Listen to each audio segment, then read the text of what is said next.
coverage you can count on continues with all you need to know.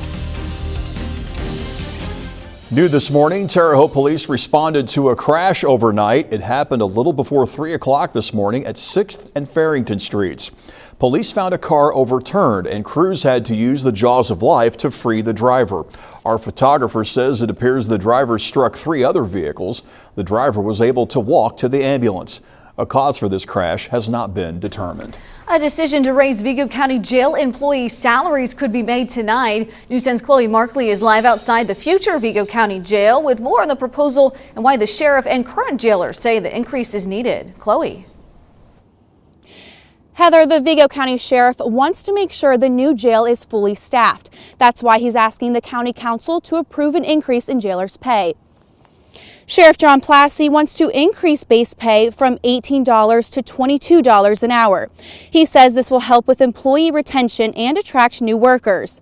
Sheriff Plassey says his department has been dealing with a staff shortage for years, and the new jail will require an additional 40 employees. On top of that, he says that current employees deserve a raise for the work they've been doing in an often hostile environment. We've got people that are mandated to work over. So instead of coming in and work 8 hours, you're working 16. So a lot of that creates, burnout. People don't want to do that. The County Council could vote on this proposal at tonight's meeting. Reporting live in front of the future Vigo County Jail, Chloe Markley, News 10. The war in Ukraine rages on after nearly 2 weeks of fighting. The Ukrainian president released a new video last night. It was recorded in his office in the capital of Kyiv. President Zelensky vowed to remain in his country until the end of the war.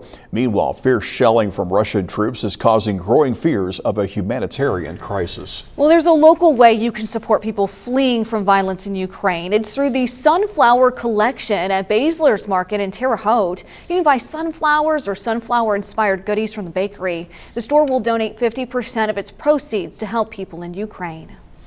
A couple from Brazil facing sexual misconduct and neglect charges.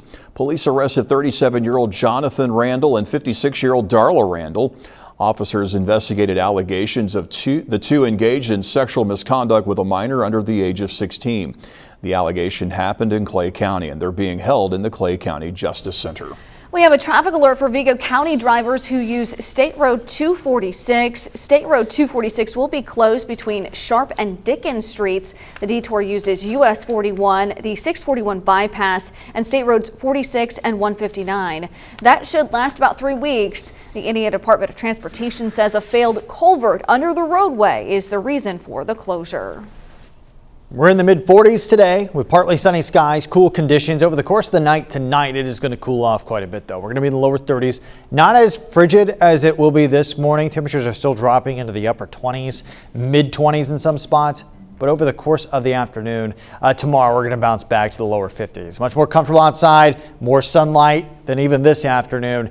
And it's going to feel a lot better over the next couple of days after that as well. Thursday, temperatures lower 50s. Now, Friday, we are going to see a chance of rain. Maybe some snowflakes. It's going to come in with a wave of colder air, and you can see our temperatures being impacted by that this weekend. Saturday, mid to upper 20s. Over the course of Sunday, though, we bounce back immediately into the lower 50s.